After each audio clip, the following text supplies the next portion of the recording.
उधर तेलंगाना में हड़ताली आरटीसी मुलाजमीन को काम पर वापस लौटने की दी गई डेडलाइन आज खत्म हो रही है। वजीर आला के चंद्रशेखर राव ने साफ कर दिया है कि अगर हड़ताली मुलाजमीन काम पर वापस नहीं लौटते हैं तो इन्हें बहाल नहीं किया जाएगा। इसके साथ ही साथ मुलाजमीन की हड़ताल जारी रहने की सूरत में हुकूमत प्राइवेट बस ऑपरेटरों को 5000 रूट्स पर बस चलाने की इजाजत देने के अपने मंसूबे पर अमल दरामद करेगी। उधर हड़ताली मुलाजमीन अपने मुतालबात पर अड़े हुए हैं। इन्होंने हड़ताल जारी रखने के अज़्म का इजहार किया है। जेएसी के कन्वीनर ई ईश्वथामा रेड्डी का कहना है कि वो हुकूमत की डेडलाइन से खायफ नहीं है। इन्होंने वाजे कर दिया है कि हड़ताली मुलाजमीन तब तक पीछे नहीं हटेंगे जब तक हुकूमत उनके तमाम मुतालबात पर बातचीत नहीं करती।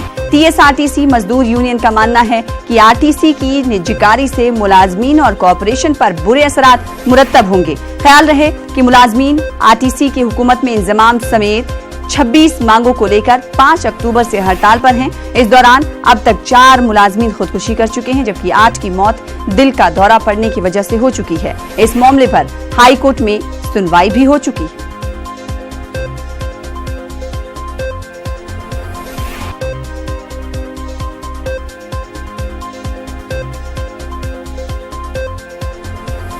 आरटीसी मुलाजमीन वजीर आला की डेडलाइन को नजरअंदाज करते हुए हड़ताल को जारी रखे हुए हैं। आज भी आरटीसी मुलाजमीन ने रियासत के मुख्तलिफ मकामात पर डिपोज के बाहर धरना दिया। आरटीसी जेएसी लीडर्स बातचीत के बाद ही हड़ताल खत्म करने पर बजिद हैं। जेएसी लीडर ने कहा है कि बातचीत के बाद ही मुलाजमत पर लौट आएंगे। इन्होंने वजीर आला से अपील की है कि वो बातचीत के लिए यूनियन लीडरों को तलब करें।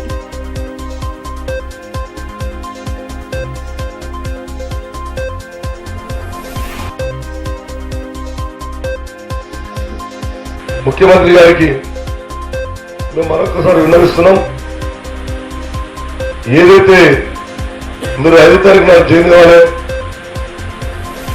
అందరికీ అవకాశం చెప్తున్నారో మీ ఉదార స్వభావానికి ధన్యవాదాలు తెలుపుతూ మిమ్మల్ని మరొకసారి చెప్తున్నాం, జేఏసీని చర్చలకు ఆహ్వానించండి.